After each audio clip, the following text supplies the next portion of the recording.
नमस्कार. मराठी टेलिव्हिजनवरील सर्वात लोकप्रिय चेहरा म्हणजेच ऋता दुर्गुडे होय. आपल्या सुंदर आणि सालस सौंदर्याने ती चाहत्यांचे लक्ष नेहमीच वेधून घेत असते. मराठी टेलिव्हिजनवरील एक लक्षवेधी चेहरा अशी ऋताची खास ओळख आहे. मालिका, नाटक आणि वेबसिरीजमध्ये काम करून तिने प्रचंड नाव कमावले आहे. ऋताचे सोशल मीडियावर जबरदस्त फॅन फॉलोइंग आहे. तिचे लाखांमध्ये चाहतेही आहेत.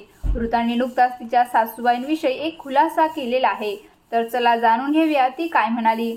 तसेच आता तर ऋताने 18 मे 2022 रोजी दिग्दर्शक प्रतीक शहाशी लग्नगाठ बांधली आणि आता तिने तिच्या सासूबाईंमधील आणि तिच्यामधील नात्यांविषयी एक मोठा खुलासा केलेला आहे.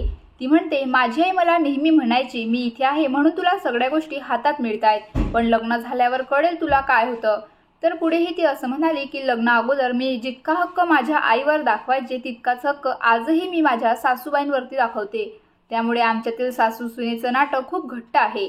माझ्या लग्नानंतर मी माझ्याबद्दल आणि कामाबद्दल जास्त कॉन्फिडंट झाले, ते फक्त प्रतीक आणि त्यांच्या आईमुळे. त्या नेहमी सांगतात की तू आधी तुझं करिअरचं बघ, बाकी सगळं नंतर. अशी सासू कुठे मिळते असाही प्रश्न ऋताने विचारला आहे. तसेच आता ऋताच्या या व्हिडिओवरती नेटकरी भन्नाट कमेंट्स करत आहेत. ऋता ही खूप लोकप्रिय अभिनेत्री आहे, तसेच ती खूप लकी हे आहे असंही म्हणण्यात येत आहे. तुम्हाला जर हा व्हिडिओ आवडला असेल तर व्हिडिओला लाईक करा. ऋताचे फॅन असाल तर व्हिडिओला शेअर करा. धन्यवाद.